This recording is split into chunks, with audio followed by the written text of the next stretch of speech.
حضرت ذوالقرنین رضی اللہ تعالیٰ عنہ، اللہ تعالیٰ نے انہیں زمین میں اقتدار دیا تھا۔ 4 لوگ دنیا میں ایسے ہو چکے ہیں جنہیں اللہ تبارک و تعالیٰ نے پوری دنیا میں اقتدار دیا، ایک وقت میں پوری دنیا کا ایک ہی بادشاہ۔ 2 مسلمان تھے، 2 کافر۔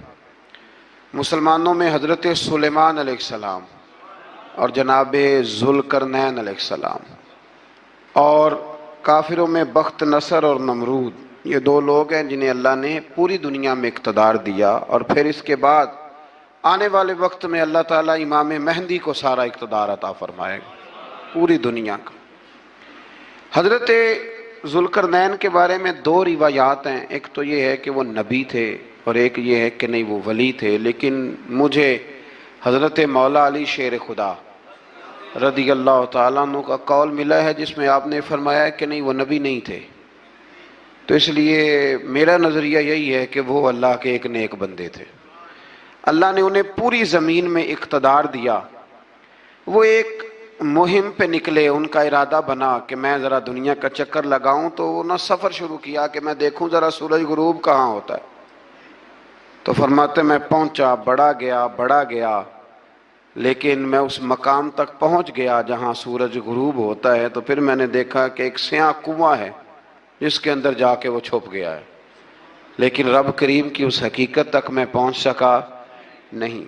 پھر آپ فرماتے ہیں کہ میں آگے نکلا تو مجھے ایک قوم کے بارے میں بتلایا گیا جو بڑی خونخوار قوم تھی، بڑی خونخوار، اس کو یاجوج اور ماجوج کہا جاتا ہے۔ یہ قوم اتنی خونخوار تھی کہ یہ درندوں کو بھی کھا جایا کرتی تھی، اتنے لمبے چوڑے ان کے قد تھے، اتنے زیادہ طاقتور تھے کہ سانپ اور بچھو بھی کھا جاتے تھے۔ یہ نکلا کرتے تھے سبزے کے دنوں میں تو ساری کھیتیاں اجاڑ جاتے تھے، ہر چیز تباہ کر جاتے تھے، حتیٰ کہ انسانوں تک کو کھا جاتے تھے۔ تو حضرت ذوالقرنین جب وہاں پہنچے، اللہ تبارک و تعالیٰ نے انہیں ان مظلوم لوگوں کا مددگار بنایا جن پر یاجوج اور ماجوج کی قوم ظلم کرتی تھی۔ انہوں نے آپ سے کہا کہ حضور مہربانی فرمائیں، اس قوم سے تو ہماری جان چھڑائیں۔ آپ نے فرمایا تم میری مدد کرو۔ انہوں نے کہا حضور کس طرح؟ فرمایا بس جسمانی طور پر میری مدد کرو۔ تو آپ نے پھر وہاں ایک دیوار بنائی، ایک دیوار، لوہا کاٹ کر، سیسا پگھلا کر، پتھر ڈال کر ایک بڑی موٹی تازی دیوار بنائی، اور اتنی اونچی بنائی، اور پھر اس کے چاروں جانب آگ جلائی تاکہ وہ لوہا اس طرح پگھل جائے کہ وہ دیواروں کے ساتھ چپک جائے، تاکہ کوئی آدمی پیر رکھنا چاہے تو پیر رکھ کے اس پہ چڑھ نہ سکے۔ آپ نے وہ دیوار بنائی۔ اب اس قوم کا حال یہ ہوا کہ وہ اس کے اندر قید ہیں، وہ صبح جب اٹھتے ہیں تو اس کو توڑنا شروع کرتے ہیں، توڑتے رہتے ہیں، تو جب شام ہوتی ہے تو ان میں سے ہر روز ایک شخص کہتا ہے اتنی رہنے دو، باقی کل کریں گے۔ لیکن جب وہ سویرے اٹھتے ہیں تو اللہ تعالیٰ اس دیوار کو پھر سے مضبوط فرما دیتا ہے۔ نبی کریم علیہ السلام نے فرمایا قرب قیامت میں ایک وقت آئے گا، قیامت کے قریب جا کے ایک ٹائم ایسا آئے گا کہ اس مخلوق میں سے ہی ایک شخص پکارے گا اور پکار کے کہے گا کہ اب سو جاؤ انشاءاللہ۔ اللہ ان کی زبان پہ جاری کہے گا اب سو جاؤ اور سویرے انشاءاللہ یہیں سے شروع کریں گے۔ تو فرمایا وہ چونکہ انشاءاللہ کہیں گے تو پھر اللہ تبارک و تعالی اگلے دن اس دیوار کو وہیں پہ رکھے گا جہاں رات کو انہوں نے اسے چھوڑا تھا۔ اگلے دن وہ توڑیں گے تو دیوار ساری ٹوٹ جائے گی، اور پھر اللہ تبارک و تعالیٰ کا فضل ہوگا تو مسلمان کی طرف وہ بڑھیں گے، وہ قتل و غارت کریں گے، پھر سے وہی درندگی کریں گے۔ تو پھر حضرت عیسیٰ علیہ السلام ان کے لیے دعا کریں گے۔ تو دعا کا یہ حال ہوگا کہ ان کے وجود پر کچھ ایسی چیزیں برآمد ہوں گی جن کی وجہ سے وہ مر جائیں گے، ختم کر دیے جائیں گے، قیامت کے قریب جا کے وہ دوبارہ آئیں گے۔ اس کے بعد پھر اللہ تبارک و تعالیٰ نے سورہ کہف کی آخری آیات میں 7 سمندر اور ان جیسے اور بھی آ جائیں، فرمایا 7 سمندر ہوں اور ان جیسے اور بھی آ جائیں، اور مل کر وہ روشنائی بن جائیں تو میرے رب کے کلمات ختم ہونے سے پہلے سمندر ختم ہو جائیں گے۔ اور آخری آیت میں اللہ تعالیٰ نے فرمایا کہ اے رسول صلی اللہ تعالی علیہ وسلم آپ کہہ دیجئے کہ میں تمہاری طرح ہی ایک